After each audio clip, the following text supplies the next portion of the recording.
Good evening. My name is Melissa Giller. I have the honor of being the Chief Marketing Officer for the Ronald Reagan Presidential Foundation and Institute. Thank you for joining us this evening. With what is going on in the world today, now more than ever, in honor of the men and women around the world who defend our freedom, can I please ask that you stand and join me in the Pledge of Allegiance? I pledge allegiance to the flag of the United States of America and to the republic for which it stands, one nation, under God, indivisible, with liberty and justice for all. Thank you. Before we get started, I would like to recognize my boss, the president and CEO of the Reagan Foundation Institute, David Trulio, is with us today. Thank you, David. And as we do for all of our Auschwitz programming events, if there are any Holocaust survivors or family members of survivors with us today in the audience, could I ask that you please stand so we could recognize you?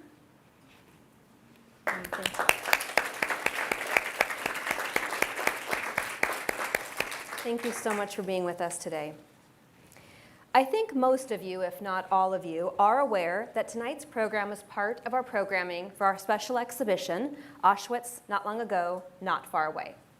In fact, this is our second to last program for this extraordinary exhibit. With rampant anti-Semitism across the world right now, never again is tragically now. It's more important than ever for Jews and non-Jews to stand together and remember the lessons we've learned from history. This remarkable exhibition demonstrates what happens when you turn a blind eye to hatred. If you have not yet visited, or you have visited but you are hoping to see it again, please do make sure to come before the exhibition closes and leaves the West Coast for good on January 28th, 2024. Speaking of victims of the Holocaust, President Reagan once said, "We of today must choose how we will respond to the Holocaust. Let us tell the world that we will struggle against the darker side of human nature, that, with God's help, goodness will prevail, and those who lost their lives will not be forgotten. May the remembrance of past victims of man's inhumanity to man strengthen our resolve to seek a just and peaceful world for ourselves and for posterity." President Reagan was absolutely right. We cannot forget the victims of the past, and we cannot stop fighting against evil. Tonight's event focuses on the author's grandmother, Rosie, and her time in Auschwitz and Bergen-Belsen before she finally was liberated. Reading the book, which is a book I encourage all of you to read, I was in awe at the resilience and fortitude of Rosie's will to live, of the amount of family and friends she lost, and of her hope that her story would be shared. When we first opened this exhibition back in March of this year, we welcomed a survivor by the name of Tova Friedman. And during our conversation, she ended it by saying, "I'm sharing my story with you so that it becomes your story to share." In reading The Redhead of Auschwitz, I felt that same plea. It's important to read these stories, to share these stories, to never forget these stories, so that the sacrifices of those who lived and died during the Holocaust are not wasted on those who lived. So let's not waste any more time. Let's share Rosie's story. Ladies and gentlemen, please welcome Nechama Birnbaum.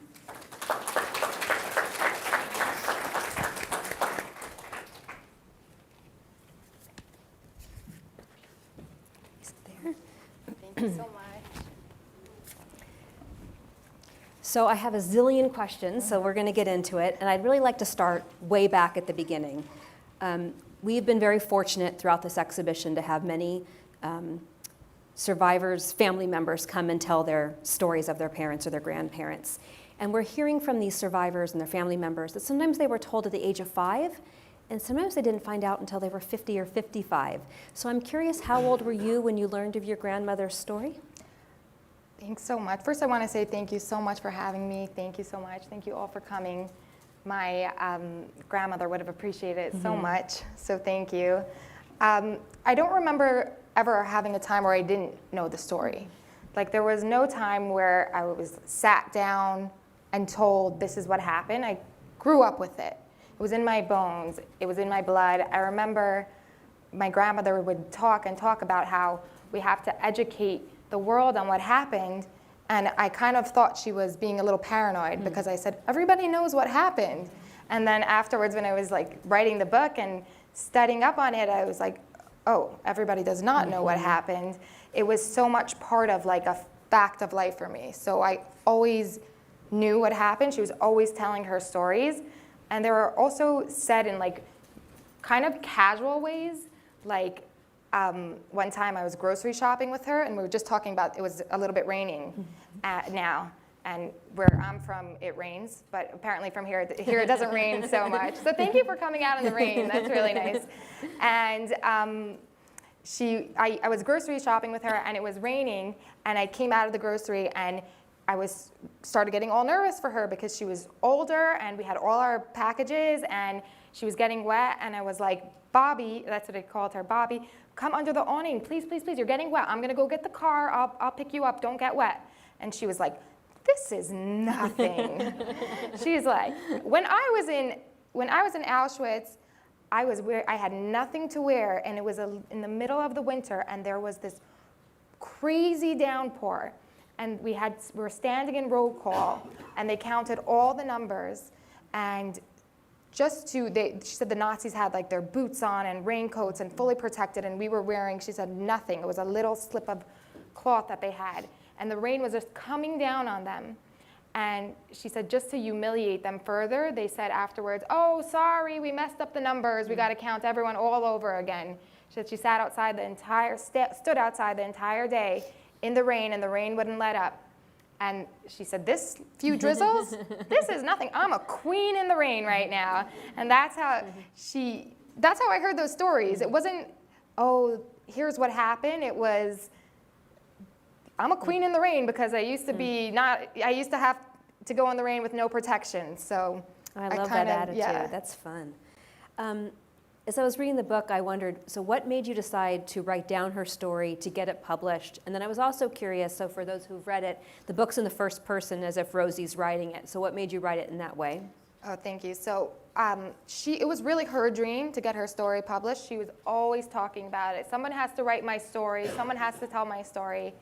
And her reason for writing it was really for education reasons, and she really believed that if you knew what happened to her, the world would work harder to make sure it never happens again. And which I find incredible of her, that she so much believed in the goodness of humanity after everything she went through. She said, well, no, if people really hear this, if people understand what happened, then this won't happen again. So she was very passionate about it. Like I always heard her speaking of, someone has to tell my story. And then for me personally, I always loved reading and writing. And I wasn't so much passionate about telling her Holocaust story. I wanted to tell her childhood story, which is in the book a lot, because to me she sounded like a main character from one of my books. She was really funny, and she was so full of life, and she was so persistent and stubborn. And the stories that she told me as a little girl, I was like, you did that? Like you believed in yourself. That's really cool. And for example, she told me she used to have a trick to see if the boy she liked her back. You take a flower and pull the petals. He loves me not. He loves me not. And she said every time, for some reason, the flower was landing on he loves me not.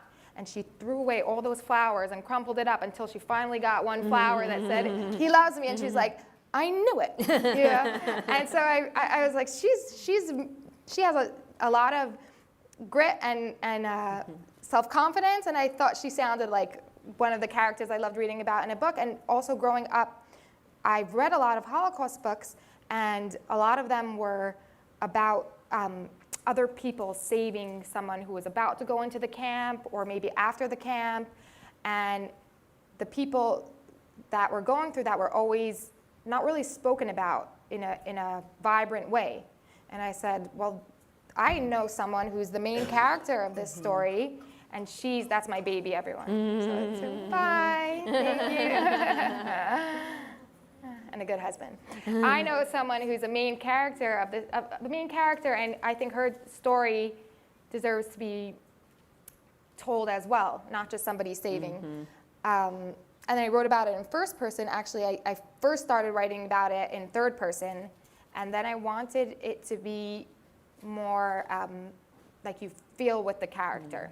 You get behind the eyes of the character. So I switched it to first person. You succeeded for sure. Yeah, thank and you. my next couple of questions actually come off of that because I loved reading about her childhood. And one of the things that made me smile so much was reading her passion and joy about dance. And it really made me wonder, after the Holocaust and as she went on with her life, was she ever able to find that passion again? Yeah, she loved dancing. She loved singing and dancing. I think it came off a little bit of an insecurity because her sister was the smart one in school, and she never did well in school, but she was good at dance, so she was good at dance with everything that she had. And afterwards, she was always dancing. She was always singing and always dancing. Even she fell a few months before she died, and the doctors were like, okay, she's not going to walk. She was 96 years old. So they were like, she's not going to walk anymore. And no one's going to tell me I'm not going to walk. I'm going to walk. And I have a video of her, which is just so cute. My father was videoing her. I said, do a little dance for us. And she was in that walker trying so hard to walk. And she was dancing. She was always dancing, even until the end. She loved that. What an amazing woman. Yeah. Now, you start every single chapter in the book with a Torah verse. And I wondered what prompted you to do that and how did you choose which one to go with? Yeah, I actually have a very interesting story, what happened to me with that. But I started each one off with Psalms because she reminded me of King David. Well, first of all, she had the red hair, and it said that King David had a ruddy complexion, which I assume means red hair, but we can have the poetic license there. But she reminded me of King David more in the way of her stubborn spirit and how much she loved life. And it says all through the Psalms, like, I'm not going to die, I'm going to live, and I'm going to proclaim the works of God. And I actually started the book with a quote from Rabbi Lord Jonathan Sachs. And he said, I will not die, yet I shall live, and I shall proclaim the work of God. Sometimes the refusal to die, the insistence on the holiness of life is itself a work of God. And that reminded me so much of my grandmother, because when she got to Auschwitz, all of her friends were gathered around her and they said, we're going to heaven from here. And they knew, and they were under the smoke, and the Nazis told them, you see that smoke? That's your brothers, your sisters, your sons, your daughters, your cousins. Everyone you know and love, that's all that remains of them, and you're going to be next. And so her friend said, it's okay, we're going to go to heaven from here. And she said, I'm not going to heaven from here. You can go to heaven if you want. I'm going home from here. After that, we'll see. But I'm not going to heaven now. And her friend said she was crazy, and she said, no, I'm going home from here. And that love of life really reminded me of all throughout that I see, no matter what King David went through. He went through so much, and he was always still turning to God and loving life and wanting more life. So I appreciated that love of life so much from her. And it was hard to find the parallels of the Psalms with I had each chapter a psalm that had to do with that chapter. I put it in the beginning of it. And at one point, actually, I couldn't find a corresponding psalms to it. And I was like, okay, God, I'm not going to have all the chapters have it and then one not. So if we don't find one now, I'm not putting it in. I'll just take them all out. Like it has to flow. And then I opened up the book of Psalms. I want to see if I could find it. And something came so like perfect for it. This was my grandmother. It was I was writing about the chapter where she was in Bergen-Belsen, and she said they slept in a swamp. Like there was no floor. They slept, the slime and the mud was reaching up to their necks, and that's how they had to sleep. And they were all crying and crying and crying there until one woman said, girls, stop crying, and started singing to them. And she was singing and singing and singing to them, and they all fell asleep. She was singing them songs like their mother's lullabies that they used to fall asleep with. And she said, we were in hell, but there was a voice of an angel that was singing to us. And so I couldn't find the Psalms for that. And so this was what it really opened up to it. He raised me from the pit of raging waters, from mud which is slimy. He set me upon a rock, my feet firmly establishing my steps. He put into my mouth a new song. The multitude shall see, and they will be awed, and they shall trust in God. So it fits so perfectly. Perfectly. So I Wow. can't say I did it myself. Perfectly. So you said earlier that you had read a lot of books on the Holocaust. I have too. And usually it's either the full time, the ones I've read anyway, the full time in the time in the camps, or like the whole childhood, and then the time in the camps, and then their time after. And you did something different. Every single chapter, without fail, you don't ever skip this. It's a chapter of childhood, a chapter of the camps, a chapter of childhood, a chapter of the camps.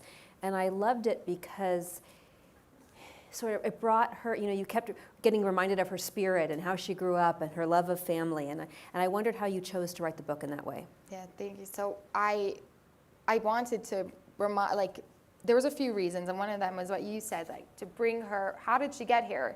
How did she get to this place of her resilience and her spirit? And they showed something that happened in her childhood that kind of correlated with it and brought her there.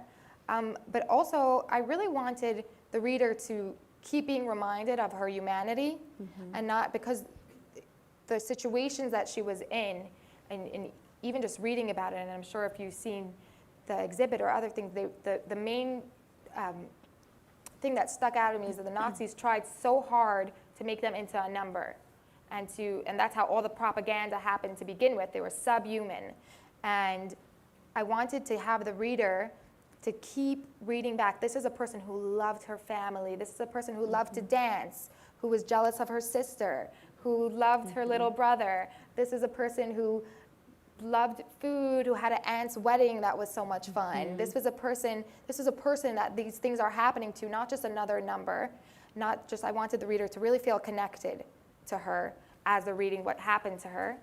And also to break up it's really heavy, the things that she went through. But not everything that she went through was heavy. And I wanted it, sort of like what I was saying in the beginning, she wasn't just a victim. She was a person, and bad things didn't always happen to her. Very good things happened to her too. So I wanted to show both. Well, you succeeded. Yeah, I really felt like I knew her. So, of course, you're going to read a Holocaust book, and there's going to be good moments and bad moments, but a lot of it's going to be heartbreaking. And for the most part, I read your book really fast. I didn't want to put it down. But there was a page in your book where I had to close it and be done for the day. And that was when your grandmother and her sister and brother and mother arrive in Auschwitz, and they go through the selection process. And Rosie and her sister and brother are sent one way, and the mother is sent to the other. And for all of us who know what the Holocaust is, we know what that means. And the younger brother didn't want to be without his mom. And he breaks free of the line of those that are not dying today, and goes and runs into his mom's arms, and off they go. And if I read your book right, Rosie didn't realize that they were sent to their deaths until she was liberated. Right. Did that haunt her? It did. It did and it didn't. I know my aunt just told me that she had a picture of her mother and her brother next to her bed, and she would wake up, and my aunt said she had to take the picture away at the end of her life because she would just look at the picture and cry, even so many years later, what happened. She loved her little brother. Her father died when she was 5. He was only 13 when they came to the camps, but he was the man of the family, and he was this adorable boy. They adored him, and he tried to take care of them. She said that she was once bullied for having freckles, and he saved up all his money and bought her freckle cream. And she said the freckles went away. She really, really loved him, and he was so cute. And it broke her heart that his life was cut so short. But she also said that he was small, and she thinks maybe he wouldn't have survived anyway, so at least he didn't suffer too much. He went straight to the gas chambers, and that was enough suffering for anybody. No one should have to suffer like that, but he didn't have to work and then be sent to his death.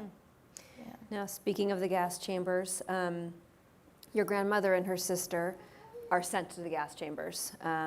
They are sent to die, and for whatever reason, they didn't go off. And so your grandmother and her sister are one of the very, very few who lived to tell of that experience. What did she say to you about that time? I remember her clearly saying there was one hair between life and death for me. She didn't know that happened. She just thought she was going to take a shower. And she said she was disappointed afterwards that she didn't get her shower. And she said there was a block Altister, which was someone that was in the camps for years already. She said her face was like a stone. She was so numb to everything that was going on.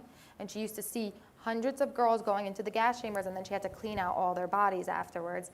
And she said after they went into the gas chambers, she thought they told them they're taking a shower, and then there was a massive banging on the door, and a Nazi was like, "What are you doing? We need more workers." This was at the end of the war, and they needed more workers in the ammunition factory. He said, "These are young girls. We need these workers. What are you doing? What are you doing? Get them out! Get them out! Get them out!" And she was like, walked out, and she said the block Altister's face melted. She sees this. It was 700 girls that walked out of that gas chamber, and she said she saw all these girls walking out, and the woman started crying. And she said, "Girls, you don't know where you're coming out of. You don't know. You're going to live. You're going to go on." And she never saw her emotional before. She didn't see her have any emotions before, but still it was only till afterwards that she realized exactly what happened to her. And that was only one of the many, many times she seemed to escape death, Yeah. right? So there's one point where there's a Nazi who keeps ordering her off to go to the hospital, and she refuses to go, and he hits her, and she gets back in line, and he hits her, and finally he gave up. I mean, what Nazi gives up? In another one, she had a tumor, and she let a doctor cut it out without any anesthesia, which obviously could have killed her, and so many other things. Where did that resilience come from? Do you know?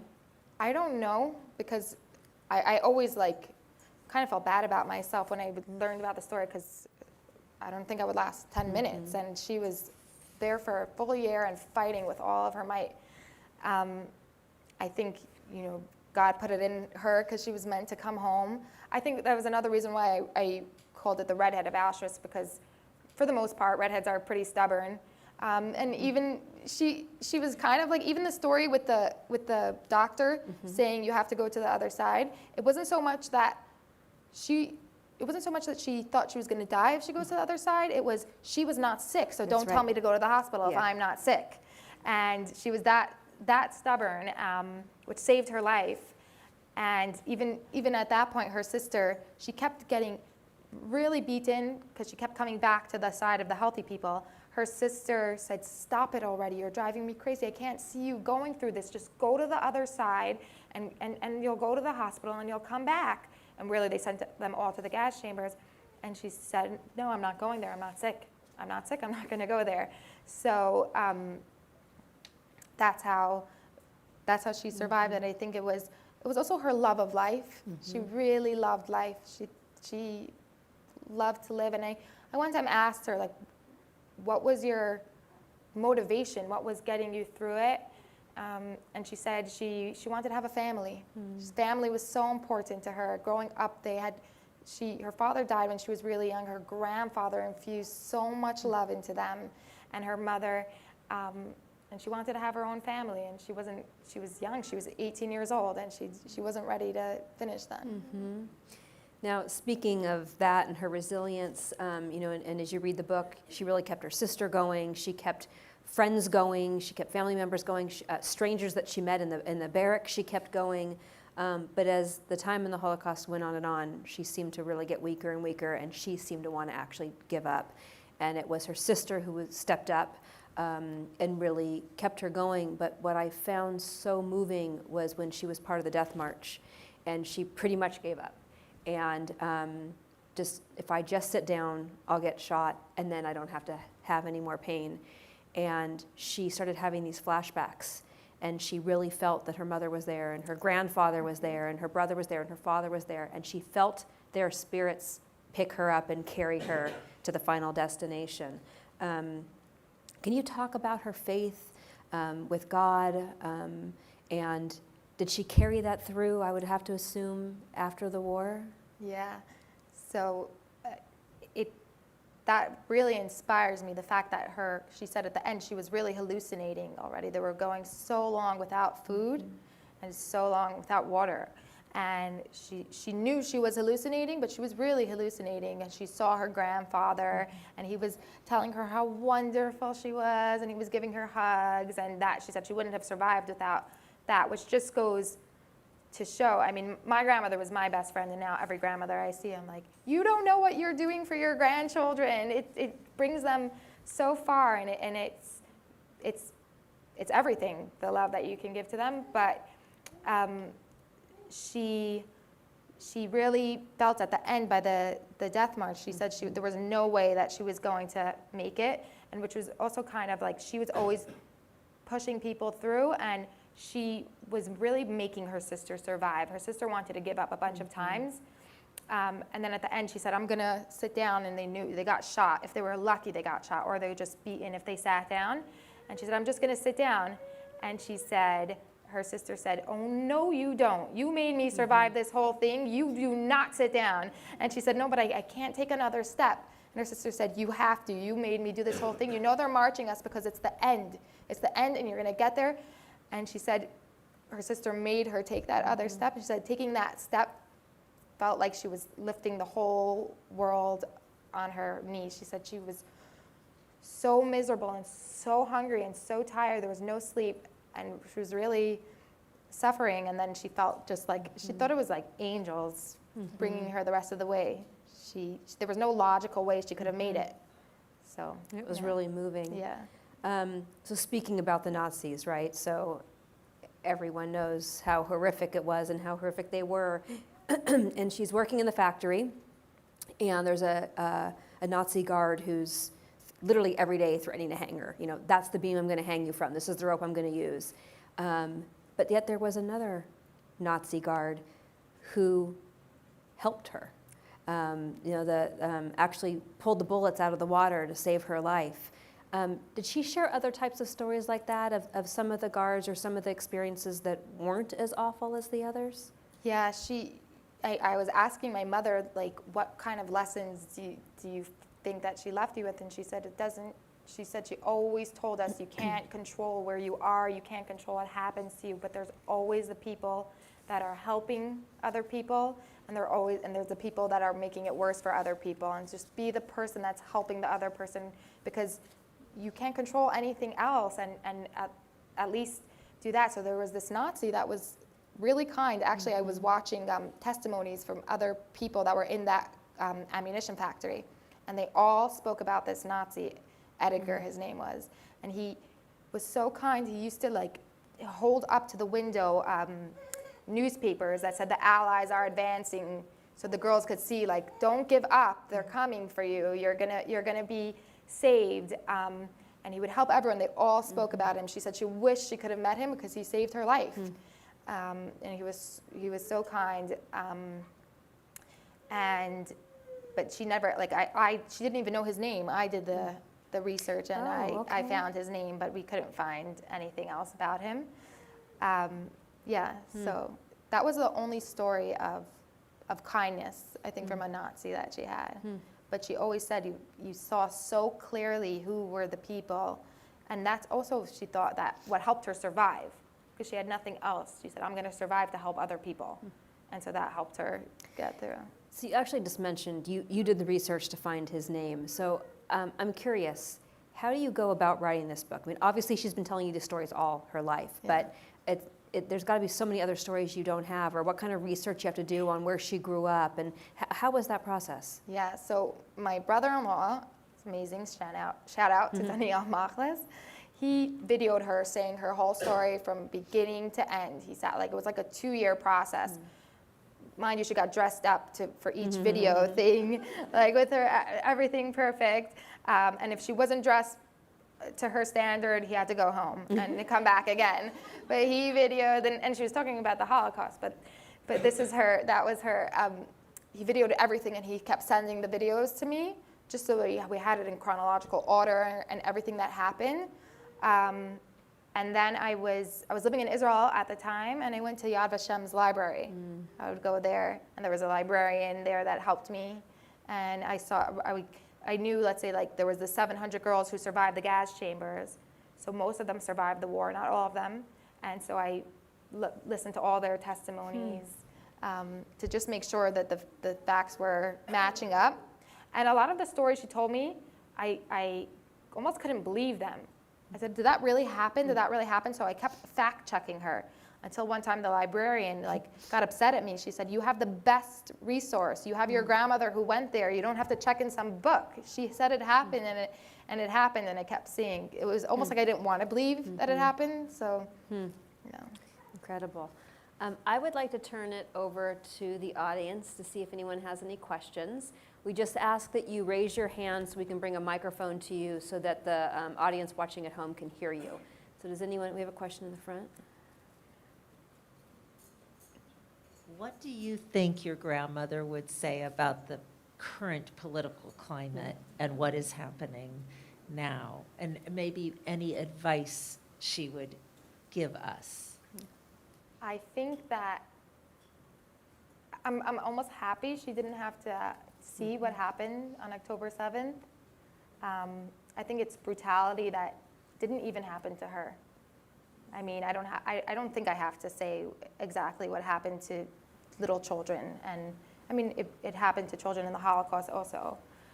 So, I mean, losing her was really hard. And that's like my only, she would have been devastated that little girls had to be bleeding to death and just for civilians for no reason. So I'm happy she didn't have to see that. But I also, something that was giving me hope was that I was kind of like everything started, I started realizing everything that was happening. I was kind of like, that's it. Like, we thought there was hope for this world, but there's not. Like, and then I had to remind myself, no, she went through all of this, and she still believed that there's hope for this world. And so I'm not going to give up either, even though it's hard to see. Yeah. I think there was, Tricia, way back in the back.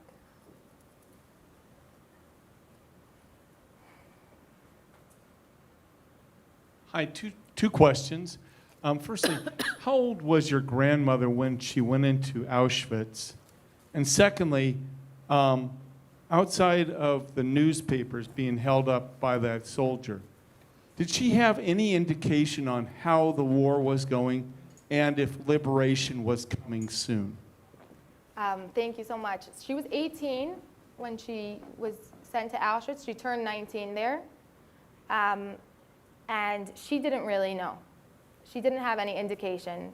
I think she wasn't even sure if she believed the newspapers that they're going to be saved. She said when they were told, you're free, they started laughing from the shock of it. Like, we're free? What does that mean? We're free? We're free? They couldn't believe it. Someone had to take them out. Like, look, you're free. So she didn't really know that it was ending. And also at the end, she was very much surviving the day because she was so sick and weak at that point. So, yeah. There's the beautiful story about how, again, they don't believe they're free and they're taken out of where they're hiding. And I don't want to use the word garden, but a field of flowers. Yeah, and wild flowers. And the beauty she found in the flowers. And yes. I thought that was such a beautiful moment. Yeah, when she was liberated, the first thing that she saw was they were in cherished at that point, and they were in a bunker underground, and they came out, and the first thing that she saw were wild flowers that grew up top all over. They were just wild for like all her eyes to see. And she said, oh, I felt like God was telling me, you're going to go home. There's going to be a life for you. There's going to be beauty in this world still, even that you didn't think that could exist anymore. So that those flowers gave her so much hope that you're not going to feel like this forever. It's going to get better. Do we have any? Oh, there's a Tricia right here.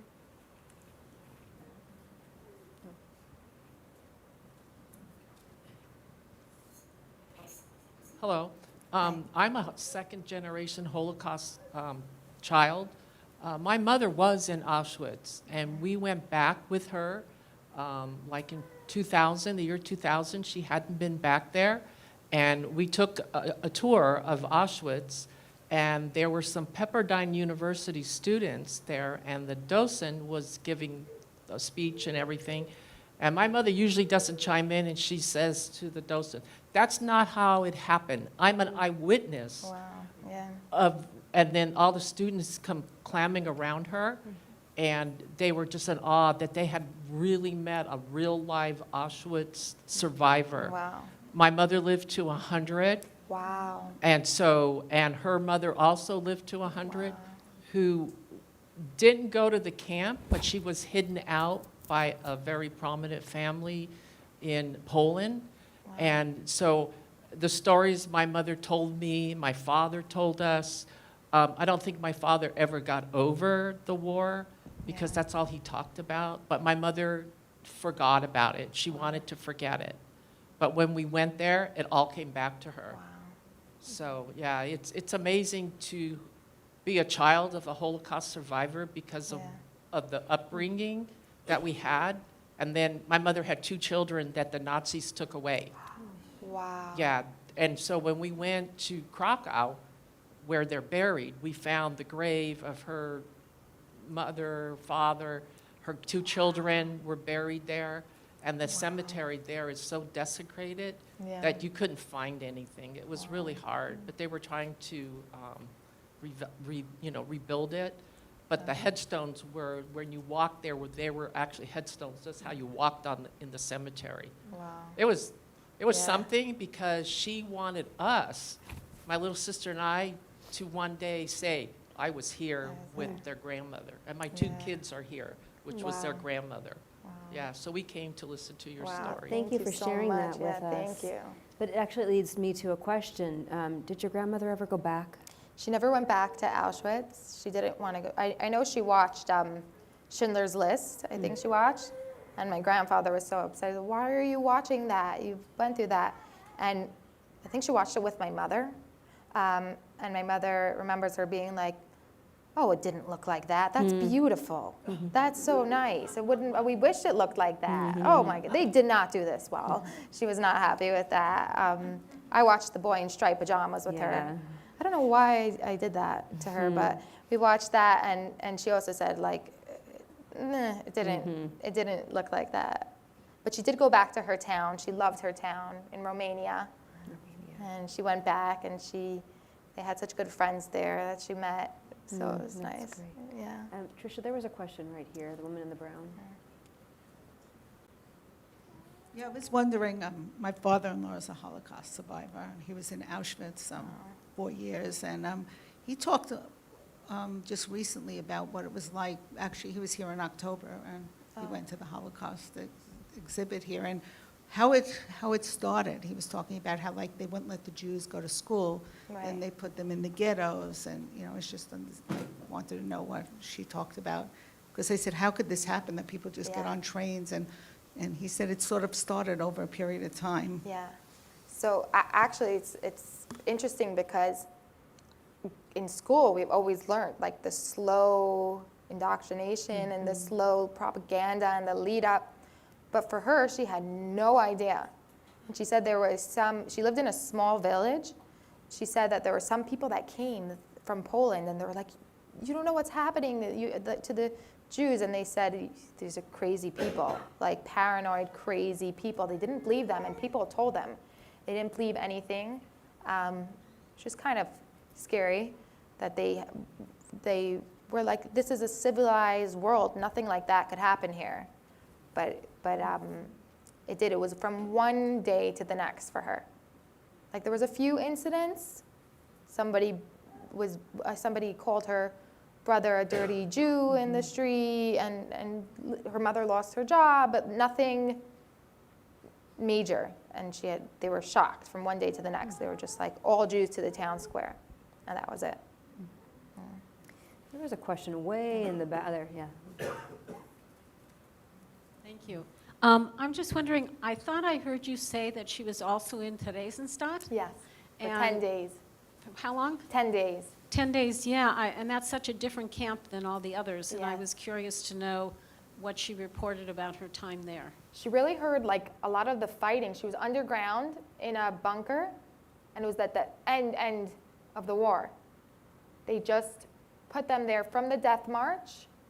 She didn't do anything there. They were just laying there, she said, like lifeless, waiting, like, for they didn't know what they were waiting for.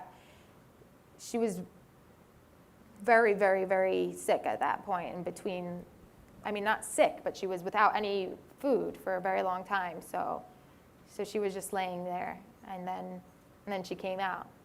And she worked, actually, because Theresienstadt was the propaganda camp, and they had an old aged home there. So the Nazis could show everyone that we're so good, we even treat they showed the Red Cross this, like, we treat the old people so well. And she worked in the afterwards, she knew that, like, if she doesn't get moving and start working right away, she's gonna lose her mind. So she started working. She worked there. She was helping all the old people there. And she was, like, feeding them in Theresienstadt, and they gave her clothes. So that was her experience there. Yeah, thank you. There's a question right here. Hi, first of all, I just want to say thank you, and I'm so impressed by your Thank you. grandmother. Sorry, I'm getting very emotional as looking down with such pride. Thank So you. thank you. I have a daughter who will be attending college next fall. Sorry. Yeah. Oh, please take The it down. application process was difficult, obviously a lot of change in attitude, and I'm so grateful for our community here in Thousand Oaks that her friends are so supportive, non-Jewish, obviously Jewish, and the community as a whole. What would you recommend? I'm doing everything as a mother to help fight this, writing to congressmen, senators. What more in this age of social media can this group do to help combat all these fallacies that are going around on social media to not indoctrinate this younger generation? That's a really good question, and a scary question. She loved social media, my grandmother, speaking of. Yeah, she has an Instagram handle. She had like 100,000 followers. Wow. Yeah, she believed, she was so grateful to all of her followers. You can still look her up and see her videos. It's called The Redhead of Auschwitz. And she would talk about, like, really, really learn about things and be kind and be careful of what you say, and words matter and things like that. But I don't know. I'm at a loss for that. Only thing, to pray. Yeah. Because I think also, the other thing, my daughter's college counselor, who is Jewish, said a lot of the problems is that a lot of these elite universities are getting hundreds of millions of dollars from Middle Eastern countries. Right. Bringing in, as part of the deal, bringing in professors and students who don't share the same values that we do here in the U.S. or Right. Israel. So we just got to keep fighting that battle. yeah. And just, your book obviously tells that story, so thank you for doing that. Thank you. When I wrote the book, I never thought it would be so needed. I didn't think. I thought, okay, I was shocked by that. So, yeah. Thank you. There's a question over here, Trish.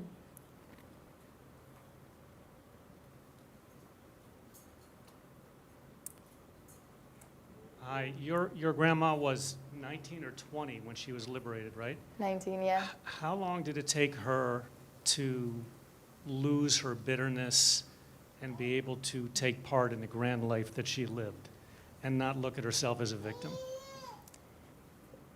That's a very good question. I think right away she was in rebuild mode.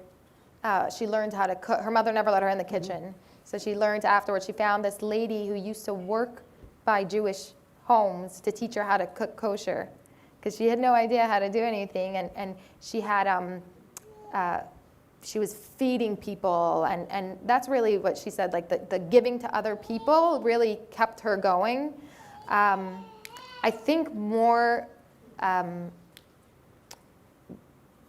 it started to hit her later on, it was harder for her. So it wasn't, she wasn't bitter right away, I don't think.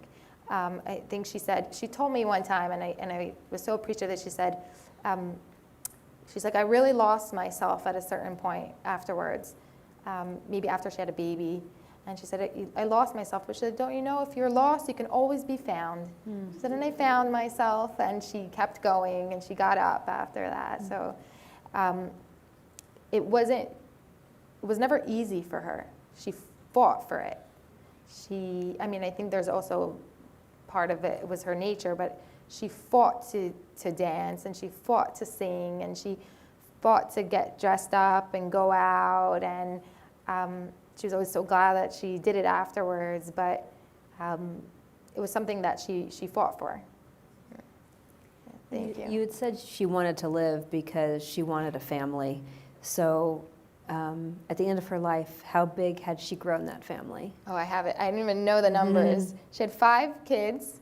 When she was 43 years old, she got pregnant again, and the doctors told her there was a lot of complications. The doctors told her, if you have this baby, I'll eat my hat. And she said, Dr. Katz, you better start chewing. And she put herself into bed, and she had my mother a couple months later, and then my mother had 9 children on the 3rd.